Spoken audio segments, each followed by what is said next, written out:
نحمده ونصلي ونسلم على رسوله الكريم وعلى آله وأصحابه أجمعين.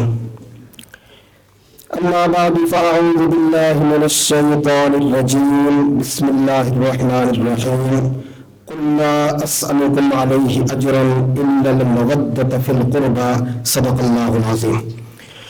اللهم صل على روح محمد في الأرواح وصل على جسد محمد في الأجساد وصل على قبر محمد في القبور.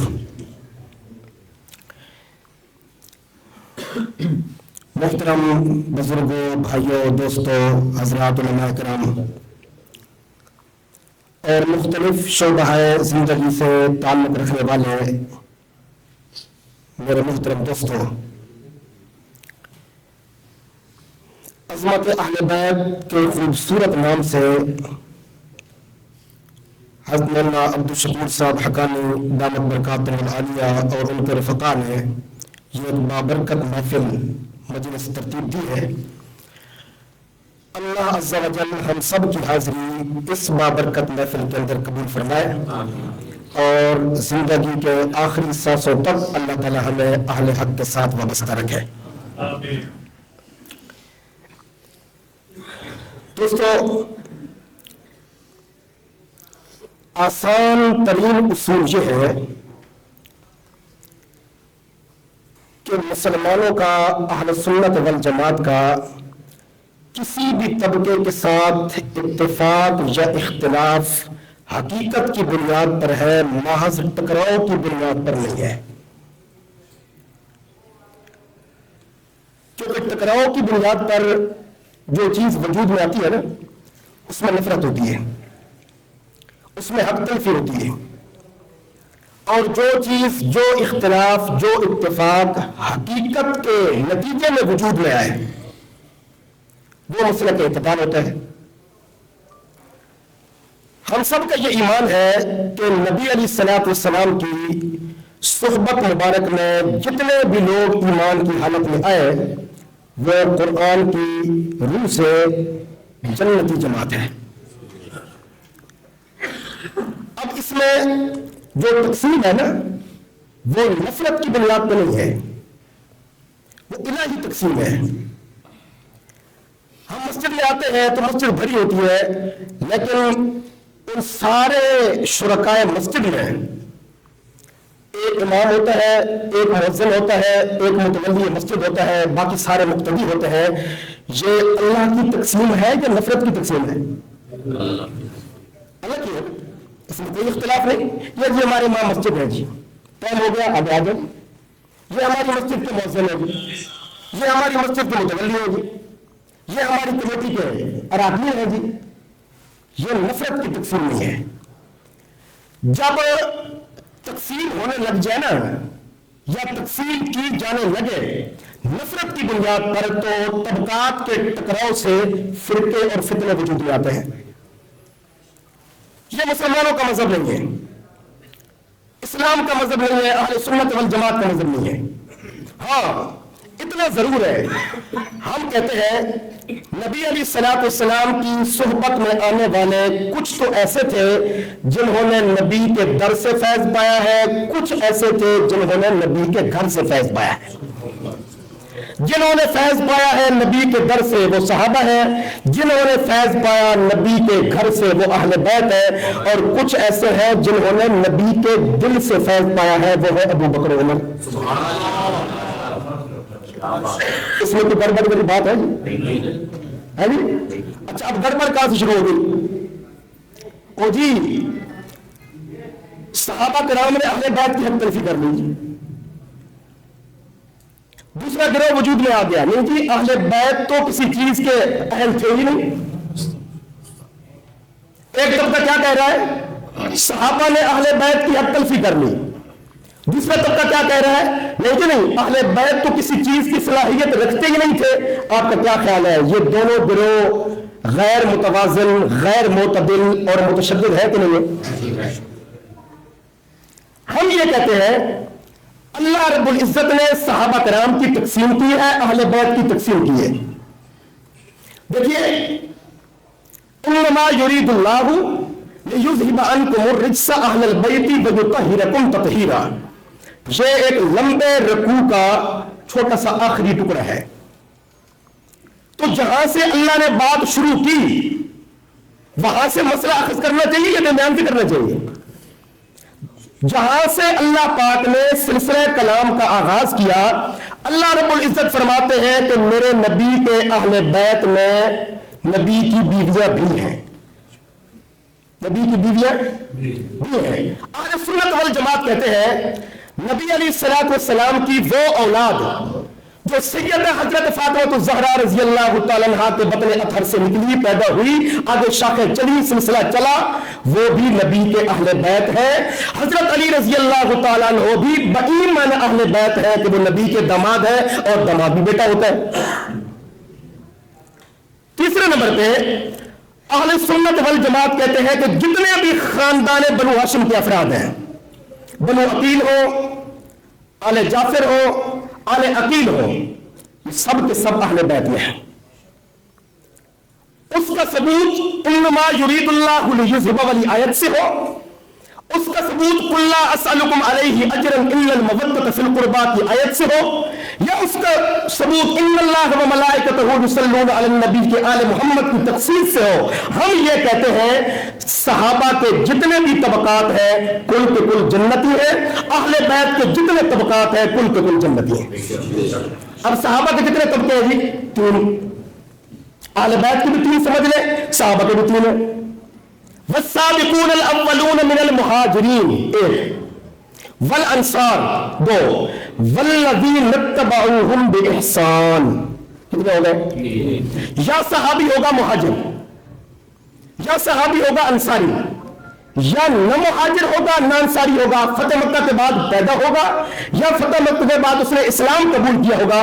مثال کے طور پر حضرات حسنین کریمین صحابیت کے اعتبار سے یہ اس تیسرے صف میں آ رہے ہیں اور اہل بیت کے اعتبار سے ان کا اہل بیت میں ہونا مسلم ہے کوئی اختلاف نہیں ہے اس میں. حضرت امیر معاویہ رضی اللہ تعالیٰ عنہ حضرت ابو سفیان رضی اللہ تعالیٰ عنہ ان دونوں باپ بیٹا نے اسلام قبول کیا فتح مکہ کے بعد. ہم کہتے ہیں کہ مہاجر انصار یا ان دونوں کی اتباع کرنے والا تیسرا طبقہ یہ الہی تقسیم ہے نفرت کی تقسیم نہیں ہے کل کے کل جنتی ہے کل کے کل جنتی. ایک بات یاد آ گئی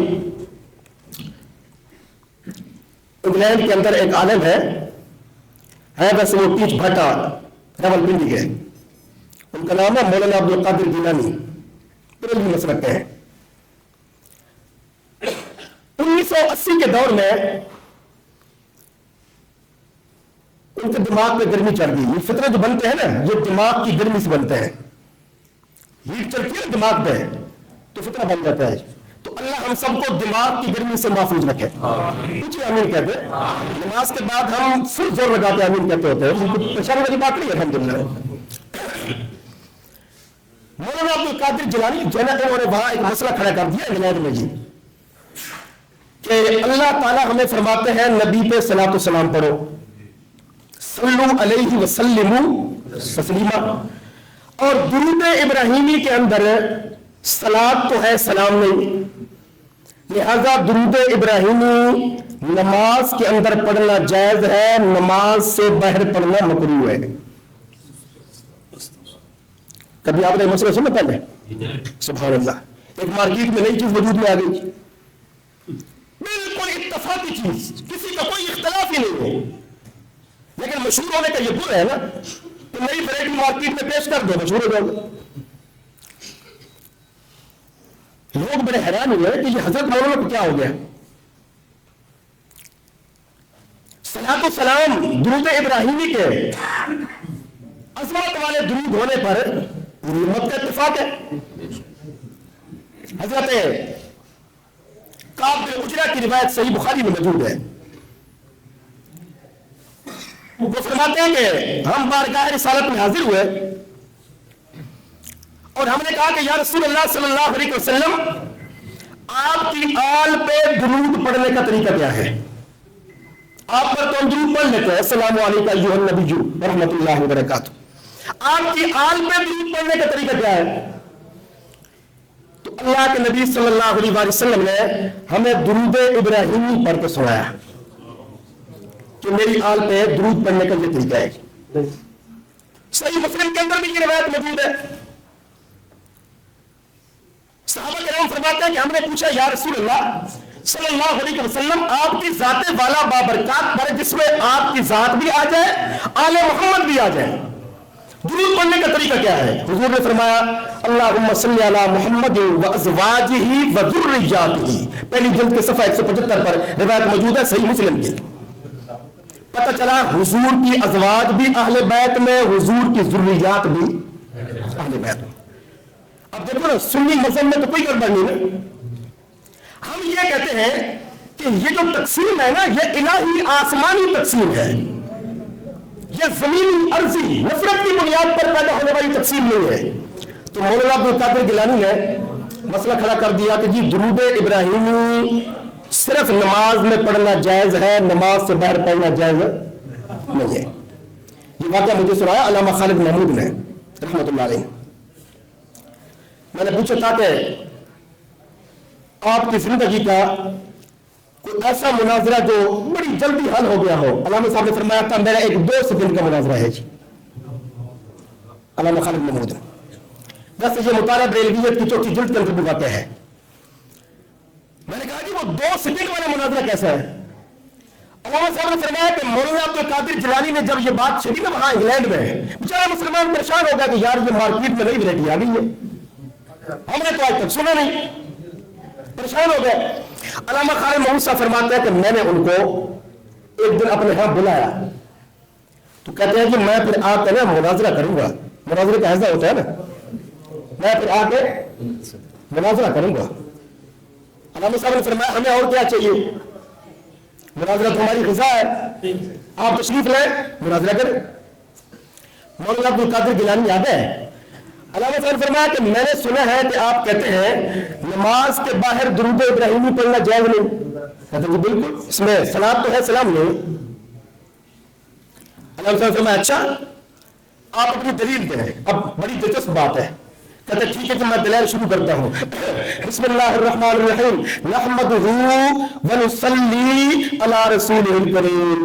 علامہ صاحب نے کہا مناظرہ ختم. آپ نے مصلی کہا ہے, مسلم نے نہیں کہا. آپ کا دعویٰ کم توڑ گیا. دعویٰ یہ ہے کہ نماز کے باہر صلاۃ و سلام دونوں ہونے چاہیے. آپ نے اپنے خطبے کے اندر نحمدہ ونصلی کہا, ونسلم نہیں کہا, مناظرہ تو ختم ہو گیا. آپ کے اپنے خطبے کے اندر آپ کا دعویٰ جو ہے وہ ہوا میں اڑ گیا. علامہ صاحب فرماتے ہیں کہ پھر وہ کپڑے جھاڑ کے اٹھ گئے. پھر آج تک وہ دوبارہ انہوں نے وہاں یہ مسئلہ کھڑا نہیں کیا. جتنی بھی تقسیم ہے صحابہ کرام کی, اہل بیت عظام کی, یہ تقسیم الہی اور روحانی تقسیم ہے. یہ نفرت کی بنیاد پر تقسیم نہیں ہے. اہل بیت بھی کل کے کل جنتی, صحابہ کرام بھی کل کے کل جنتی, نبی کی ازواج بھی کل کے کل جنتی, اور نبی کی بنات طاہرات بھی کل کے کل جنتی. اب گڑبڑ کہاں سے پیدا ہوتی ہے؟ مولانا شکور حقانی صاحب نے مجھے جو ٹائم دیا تھا نا, میں نے نیت یہ کر لی تھی کہ جب حضرت بیٹھیں گے تو میرا ٹائم شروع ہو جائے گا جی. اب میری تقریر کا ٹائم شروع ہو گیا جی. ٹھیک ہے بس یہ ٹائم ختم ہو جائے گا, کوئی لمبی چوڑی بات نہیں ہوگی. سنی مذہب نفرت کی بنیاد کے وجود میں ضد نہیں. مثال کے طور پہ مرزا غلام محمد قادیانی نے نبوت کا دعویٰ کیا, اس کی بنیاد کیا تھی؟ بالکل پیچھے جا کے دیکھیں تو بنیاد ضد تھی. یہ بڑا اچھا مناظر تھا عیسائیوں کے خلاف, بڑے دلائل اکٹھے کرتا تھا مرزا قادیانی, اور عیسائی پادریوں کو لگام دیتا تھا. لیکن ایک دن اس کے دل میں آیا یار میں مناظرے کر کر کے تھک گیا ہوں, گل مکا دیے کہ عیسیٰ علیہ الصلوۃ والسلام فوت ہو گئے. عیسیٰ علیہ السلام فوت ہو گئے. حیات عیسیٰ پہ مناظرہ ہو ہی نہیں. کیا خیال ہے یہ جو ٹکراؤ کی بنیاد پہ عقیدہ وجود میں آیا, یہ مرزا کی بربادی کا سبب بنا کہ نہیں بنے گا؟ کہتے ہیں کہ عیسیٰ علیہ السلام فوت ہو گیا. بس یہ علماء کرام نے کیا ایسے چھیڑ رکھی ہے حیات عیسیٰ حیات عیسیٰ, پادری کنٹرول میں نہیں آتے. بات ختم کرو تو عیسیٰ علیہ السلام فوت ہو گئے. جب کہا گیا کہ وہ جو 200 روایات صحیح ہے میں موجود ہیں ان کا کیا بنے گا، کہتا ہے اس سے مراد میں ہوں۔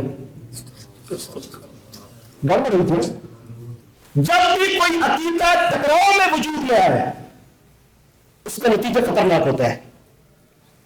جب دو تہذیبیں، دو جماعتیں، دو افراد بہم گتھا ہوتے ہیں، جھگڑا کرتے ہیں، تو ان کے ٹکراؤ کے نتیجے میں جو تیسری جنس وجود میں آتی ہے وہ خنثی مشکل ہوتی ہے، خطرناک ہوتی ہے۔ اور یہ جو تیسری شکل وجود میں آتی ہے نا، یہ اہل اسلام کو تذبذب کے اندر مبتلا کر دیتی ہے۔ سب سے پہلا فرقہ جو عالم اسلام کے اندر، تاریخ اسلام کے اندر وجود میں آیا وہ تھا خارجیت کا۔ سب سے پہلا فرقہ رافضی بعد میں آیا خارجیت کی کوکھ سے۔ وہی لوگ جو حضرت علی رضی اللہ تعالیٰ عنہ کے کیمپ کے لوگ تھے، جب انہوں نے کہا کہ حضرت علی رضی اللہ تعالیٰ عنہ تو فیصلہ مان رہے ہیں حکمین کا، حضرت موسیٰ اشعری کا اور حضرت عمر بن عاص کا، تو اگر انہوں نے فیصلہ مان لیا تو ہمارے تمام تر مفادات دو میں لگ جائیں گے۔ انہوں نے فوراً حضرت علی کے خلاف بغاوت کا اعلان کر دیا، اور بغاوت کا اعلان کرنے کے بعد ان کی تان یہاں جا کے ٹوٹی کہ یہ جتنے فساد کھڑے ہوئے ہیں نا یہ حضرت عثمان کی شہادت کے بعد ہوئے ہیں، لہذا حضرت علی بھی غلط ہے، حضرت عثمان بھی غلط ہے۔ ٹکراؤ میں وجود میں ہے نا عقیدہ، جو حضرت عثمان کو بھی غلط کہہ رہے ہیں، حضرت علی کو بھی غلط کہہ رہے ہیں، سیدنا حضرت معاویہ رضی اللہ تعالیٰ کو بھی غلط کہہ رہے ہیں، وہ گمراہی کے امیر گڑے میں گرے کہ نہیں؟ اب ان کے مقابلے میں دوسرا کم وجود میں آ گیا، اور جناب آپ نے یہ کیا کہہ دیا کہ حضرت علی غلط ہے؟ نہیں، حضرت علی ٹھیک ہے، معاویہ غلط ہے، حضرت علی ٹھیک ہے، عثمان غلط ہے۔ یہ جو اب فرقہ وجود میں آ رہا ہے نا، یہ خارجیوں کے ٹکراؤ کے نتیجے میں وجود میں آ رہا ہے، اس کا نام ہے رافضیت۔ بات سمجھ میں آ رہی ہے جی؟ اس کا نام کیا ہے؟ رافضیت۔ ہم اہل سنت والجماعت اگر دیکھا جائے ہم بڑے نقطہ اعتدال پہ کھڑے ہیں اور بڑے پریشانی کے عالم میں کھڑے ہیں، کیونکہ ہمیں سب کا سامنا کرنا پڑتا ہے۔ مولانا محمد سرفراز خان صاحب صفدر امام اہل سنت رحمہ اللہ نے ایک بات لکھی ہے اپنی کتاب عبارات اکابر میں، فرماتے ہیں کہ ایک بندے کا نام تھا حاجی۔ کیا؟ پرانے زمانے میں اگر کوئی حج کے دنوں میں بچہ پیدا ہوتا تھا نا اس کا نام حاجی رکھ دیتے تھے، اس کا نام تھا حاجی۔ محلے کی مسجد کے امام صاحب سے اختلاف ہو گیا، اختلاف بڑھ گیا، ایک دن حاجی نام کا یہ بندہ جو مسجد میں آیا نا تو امام صاحب نے کہا وہ دیکھو کتا آ رہا ہے۔ نمازی نے کہا جی مہربانی فرمائے آپ کا اختلاف ہے، کتا تو لگے ہیں؟ تو کہا نہیں، حاجی کا معنی کتا ہے۔ مولانا سرفراز خان صاحب صفدر رحمہ اللہ نے لوگوں نے کہا جی پہلی دفعہ سنا ہے حاجی کا معنی کیسے کتا ہے؟ اب دیکھو نا ضد میں نظریہ وجود میں آ رہا ہے نا، تو وہ کہنے لگے کہ حاجی بر وزن چاجی، چاجی کہتے ہیں کمان کو، کمان بر وزن گمان، گمان کہتے ہیں شک کو، شک بر وزن سگ۔ اس کا ثابت ہوا کہ نہیں؟ جب کوئی بندہ قسم کھا لینا کہ میں نے 2 اور 2 5 کہنے ہیں، آپ کے پاس کوئی انجیکشن، کوئی پٹی، کوئی کیپسول نہیں کہ آپ اسے 4 منگوا لیں، اسے 5 ہی کہنا ہے جی۔ جتنے فرقے فتنے وجود میں آئے یہ سب کے سب ٹکراؤ کی بنیاد پہ وجود میں آئے۔ اہل سنت والجماعت ٹکراؤ کی بنیاد پہ وجود میں نہیں آئے، ہم حقیقت کی بنیاد پہ کھڑے تھے، کھڑے ہیں، کھڑے رہیں گے۔ آج تک آپ نے سنا کسی اہل سنت عالم دین کے منہ سے کہ اس نے حضرت علی کی توہین کی ہے؟ آ کر کی ہے تو کیا اثر کیا ہے ہمارے اکابر میں؟ پاکستان کی تاریخ میں 1956 میں سب سے پہلی فرقہ وارانہ کتاب وجود میں آئی، اس کتاب کا نام تھا خلافت معاویہ و یزید۔ کیوں جی حضرت معاویہ جنتی ہے کہ نہیں؟ سارا نہیں بول رہے۔ اور ان کا بیٹا یزید، آخر وہ بھی تو صحابی کا بیٹا ہے نا، وہ کیا ہے؟ ہاں آپ کی خاموشی میں فیصلہ دے دیا بس، لڑکی خاموش رہے تو نکاح ہو جاتا ہے۔ پتہ چلا کہ ہمارا تعلق صحابہ کے ساتھ ہے، غیر صحابہ کے ساتھ ہے۔ یزید کا اختلاف کس کے ساتھ ہوا؟ امام حسین کے ساتھ۔ یزید صحابی نہیں اور حسین صحابی ہے۔ ہمیں اس سے کوئی غرض نہیں کہ جناب حسین کے پاس دلائل کیا تھے، ہمیں اس سے کوئی غرض نہیں کہ یزید کے پاس دلائل کیا تھے۔ ہم اتنا جانتے ہیں یزید خود صحابی نہیں تھا، جس کے خلاف نکلا وہ صحابی رسول تھے۔ جو صحابی کے خلاف نکلا ہم نے اس کو دھتکار دیا، صحابی کے جوتے ہم نے اپنے سر پہ رکھ لیے۔ ہے تو اس میں گڑبڑ؟ میں مولانا قاضی مظہر حسین کا مرید ہوں، انشاءاللہ کھری کھری صاف صاف باتیں ہوں گی، لیکن مسئلہ پتہ کیا ہے؟ مولانا سلیمان طارق ہمارے خطیب گزرے ہیں، وہ فرمایا کرتے تھے کہ بس اڈے پر ایک خاتون بیٹھی تھی، شام کا ٹائم تھا، حیا کا دور تھا۔ ایک بندے نے کہا کہ بی بی اب بس تو آخری نکل گئی، شام کا ٹائم ہونے والا ہے، بہتر یہ ہے کہ آپ میرے گھر آ جائے، میری بھی بچی ہے، آپ میرے گھر میں رہ تو صبح میں آپ کو بس میں بٹھا دوں گا۔ اس نے کہا جی ٹھیک ہے۔ اب وہ چل پڑے، راستے میں پوچھتی ہے کہ آپ مجھے چھیڑیں گے تو نہیں؟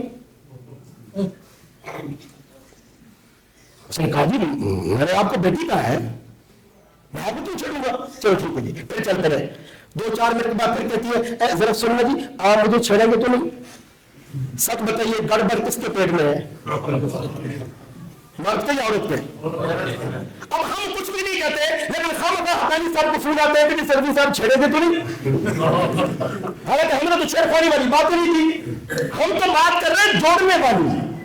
ہم یہ کہتے ہیں کہ بھیا ٹکراؤ کی بنیاد پر عقیدہ نہ رکھو۔ دیکھیے نا ہمارے ملک کے اندر ایک جماعت ہے مولانا عنایت اللہ شاہ صاحب کی، اشاعت التوحید، ان کا عقیدہ ٹکراؤ میں وجود میں ہے۔ کہنے لگی جی کہ ہم رات دن شرک کی تردید میں تقریریں کر کر کے تھک گئے، مرزا قادیانی کی طرح قصہ ہی ختم کرو کہ نہ کوئی عام مردہ زندہ ہے نہ کوئی نبی زندہ ہے۔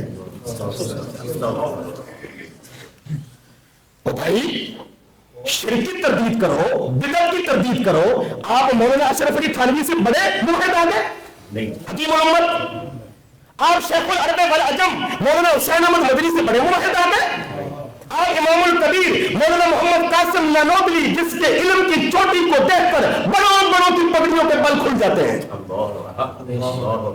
آپ ان سے بڑے عالم آ گئے، آپ کی کیا مجبوری؟ وہ نہیں، جب ہم کہتے ہیں نا نبی زندہ ہے تو شرک وجود میں آتا ہے۔ کیا خیال ہے یہ ٹکراؤ کی شکل میں جو نظریہ وجود میں آ رہا ہے، اس کو ہمارے اکابر نے مسترد کیا یا قبول کیا؟ مسترد کیا۔ سب سے پہلی کتاب خلافت معاویہ و یزید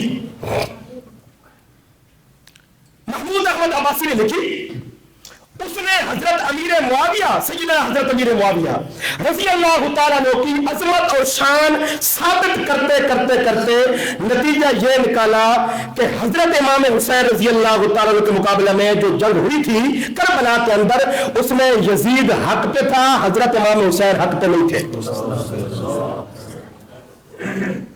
ہمارے اکابر میدان میں نکل آئے، قاری صاحب قریب آ رہے ہیں، میرے سائڈ پہنچ گئے، کیونکہ اب یہ مجھے چھوڑا کہ تو آپ کا ٹائم ختم ہو گیا ہے۔ میں یہ سارے طور طریقے جانتا ہوں، بس بات ختم ہو رہی ہے۔ محمود احمد عباسی صاحب نے کہا کہ جی حضرت معاویہ اتنے حق پہ کہ یزید بھی جنتی۔ اس کے مقابلے میں ایک اور کتاب آ گئی محمود عباسی کے مقابلے میں، جو علماء کی توجہ کے لیے بات میں ختم کر رہا ہوں، مولانا ابو العلا مودودی، آپ نے کتاب لکھی خلافت ملوکیت۔ آپ نے عباسی کا رد کیا اور رد کرتے ہوئے کہا علی حق پہ تھے، معاویہ اور عثمان حق پہ نہیں تھے۔ مودودی صاحب کی کتاب کا خلاصہ یہی ہے خلافت ملوکیت۔ ان دونوں کے مقابلے میں ایک تیسرے بزرگ کھڑے ہو گئے، ان کا نام تھا مولانا محمد اسحاق سندھلوی۔ انہوں نے کہا کہ عباسی بھی غلط کہتا ہے، مولانا مودودی بھی غلط کہتے ہیں، اصل بات وہ ہے جو میں کہہ رہا ہوں تو وہ بھی حضرت معاویہ رضی اللہ تعالیٰ عنہ کی سید لیتے لیتے لیتے ساتھ ساتھ حضرت علی رضی اللہ تعالیٰ عنہ پر بھی بستر چڑھاتے گئے کہ ساری گڑبڑ حضرت علی نے شروع کی. جب پاکستان کے اندر اس قسم کا لٹریچر وجود میں آیا تو اللہ نے اس صدی کے مجددین کی فہرست میں ایک مجدد کو کھڑا کیا جن کا نام تھا قائد اہل سنت مولانا قاضی مظہر حسین سبحان اللہ. آپ نے کتاب لکھی خارجی فتنہ. آپ نے بتایا کہ محمود عباسی جو کہہ رہے ہیں وہ بھی محض جذبے کی بنیاد پر ہے, دلیل کوئی نہیں. مودودی صاحب جو کہہ رہے ہیں وہ بھی محض نفسانی جذبہ ہے, دلیل کوئی نہیں. مولانا اسحاق سندیلوی جو کچھ کہہ رہے ہیں وہ بھی محض نفسانی جذبہ ہے, دلیل کوئی نہیں. میں جو کہہ رہا ہوں یہ علماء کی امت میں خدمت میں پیش کرتا ہوں, علماء فیصلہ دے دیں یہ کیا ہے. چنانچہ مولانا محمد یوسف لدھیانوی سے لے کر یہاں مولانا محمد عبید اللہ معتمد جامعہ اشرفیہ تک پاکستان کے تمام علماء نے رائے دی, فتویٰ دیا کہ مولانا قاضی مظہر حسین کا موقف 100% حق پہ ہے. اب ہمارے ان دوستوں نے اہل بیت کے عنوان سے پروگرام کیوں کرنے شروع کیے. ہم یہ بتانا چاہتے ہیں کہ اگر کوئی سنی کہلانے والا اپنی تقریر میں کوئی بات ایسی کر دے جس میں اہل بیت کی اہانت ہو تو وہ اس کی ذاتی بات ہے, اپنی ذات کا خود ذمہ دار ہے. اکابرین اہل سنت کا یہ مسلک نہیں ہے, علماء دیوبند کا یہ مسلک نہیں ہے. ہم بڑے نقطہ اعتدال پہ کھڑے ہیں اور ہمیں سوچنا پڑتا ہے ہر طرف سے. دیکھیے نا لوگ کتنی خطرناک باتیں کرتے ہیں. والسابقون الاولون من المہاجرین والانصار والذین اتبعوهم باحسان, یہ جو 3 طبقے اللہ نے بیان فرمائے یہ عظمت اور محبت کی بنیاد پہ ہے کہ نہیں ہے نا. لیکن کہنے والوں نے کہہ دیا. حضرت قاری صاحب رحمۃ اللہ علیہ تقریر کر رہے تھے مخدوم پور خانے وال کے علاقہ میں, بڑے زمانہ پہلے کی بات ہے 74-76 کی. تو قاضی صاحب نے اس آیت کا ترجمہ کیا تو اگلی صبح بعض لوگوں نے ڈھول اٹھا کے پیٹنا شروع کر دیا کہ لوگ قاضی صاحب کہتے ہیں کہ حضرت معاویہ 3rd کلاس آدمی تھا. اب 3 درجہ قرآن کا اور لفظ 3rd کلاس اس کو بھی جوڑ ہے. اتنی بڑی اہمیت خواہ کسی کے اوپر الزام لگا دینا. آج چونکہ اکثر علماء کرام ہیں, ہم نے امت کی تربیت اس بنیاد پر کرنی ہے. اگر کوئی حضرات خلفائے ثلاثہ پہ تنقید کرتا ہے اپنے آپ کو رافضی کہلوا کر اس کے ساتھ ہمارا کوئی تعلق نہیں. اگر کوئی حضرت علی, حضرت معاویہ, حضرت عثمان رضی اللہ تعالیٰ پر تنقید کرتا ہے تو وہ خارجی ہے, اس کے ساتھ ہمارا کوئی تعلق نہیں. اگر کوئی حضرت امام حسن حسین رضی اللہ تعالیٰ عنہما یا سیدہ حضرت فاطمہ الزہرا رضی اللہ تعالیٰ عنہ کی شان میں کوئی بے تقویری کرتا ہے اس کے ساتھ بھی ہمارا کوئی تعلق نہیں. ہم صحابہ کی اور اہل بیت کی وہی قرآنی تقسیم مارتے ہیں جو قرآن کے اندر موجود ہے, حدیث کی کتابوں کے اندر موجود ہے, اور وہ تقسیم بھی نفرت کی بنیاد پر نہیں عظمت کی بنیاد پر ہے. جب بھی موقع آتا ہے ہم سب کی شان بیان کرتے ہیں. ہمارا ایمان ہے کہ یہ کل کے کل جنتی تھے. تو آپ سارے دوست ذرا گواہی دے دیں کہ مولانا عبدالشکور حقانی صاحب نے جس نازک مسئلہ پر آج ہم سب کو بلایا ہے انہوں نے بالکل درست بلایا ہے. ٹھیک ہے بھائی, جتنی یہاں گفتگو ہوئی یہی سنی مذہب ہے. آپ کو شاید بات یاد ہوگی کسی دور میں ڈاکٹر اسرار احمد صاحب نے تقریر کے اندر فرمایا تھا کہ 10ویں محرم کو لوگ نکاح نہیں کرتے, اس مرتبہ میں اپنی بیٹی کا کر کے دکھاؤں گا. یاد آپ کو ڈاکٹر صاحب نے پھر اپنی بیٹی کا نکاح کیا 10ویں محرم کو, لیکن ہمارے اکابر نے اختلاف کیا کہ یہ ضد ہے. مولانا اجمل خان صاحب نے باقاعدہ کئی جمعوں میں اختلاف کیا. نہیں جی حاجی شفیق صاحب, مولانا اجمل خان میں اس میں موجود تھا. جادو وہ جو سر چڑھ کے بولے, مولانا اجمل خان نے کئی جمعے لگائے وہاں پہ کہ یہ جو ٹکراؤ ہے نا یہ ہمارا مذہب نہیں ہے. یہ کیا بات ہوئی کہ 10ویں تاریخ کو ہم بچوں کی شادی کر رہے ہیں, ہمارا کوئی تعلق نہیں امام حسین کے ساتھ. بھائی ہم بدعات کے مخالف ہیں, ہم تعزیہ تبوت کے مخالف ہیں, ہم سینے ٹوٹنے پیٹنے کے مخالف ہیں, ہم روڈ بند کرنے کے مخالف ہیں. اس بات کے مخالف نہیں کہ سانیہ نہیں ہوا, سانیہ ہوا, اور جتنا درد سنیوں کو ہے کسی کو نہیں. تو ہم کھڑے ہیں محبت کی بنیاد پر. اللہ تعالیٰ ہم سب کو اسی بنیاد پہ قائم رکھے. نفرت اور ٹکراؤ کی بنیاد پہ کوئی نظریہ، کوئی عقیدہ، کوئی سوچ، کوئی فکر اگر وجود میں آئے گی، علماء کرام نے قوم کو بتانا ہے، رہنمائی کرنی ہے کہ بھائی نہیں، ہمارا عقیدہ وہی ہے جو امام ابو حنیفہ رحمۃ اللہ علیہ سے لے کر خاندان شاہ ولی اللہ تک، خاندان شاہ ولی اللہ سے لے کر دارالعلوم دیوبند تک، دارالعلوم دیوبند سے لے کر آج کے اکابرین علامہ عبدالستار توسوی، حضرت مولانا قاضی مظہر حسین، حضرت علامہ خالد محمود، حضرت مولانا فاتح قدیان محمد حیات، ان اکابر تک جو سوچ چلی آ رہی ہے بس وہی ہمارا عقیدہ ہے. دائیں بائیں جو بھی جا رہے ہیں، نہ ان کا ہمارے ساتھ تعلق ہے، نہ ہمارا ان کے ساتھ تعلق ہے. وآخر دعوانا الحمدللہ.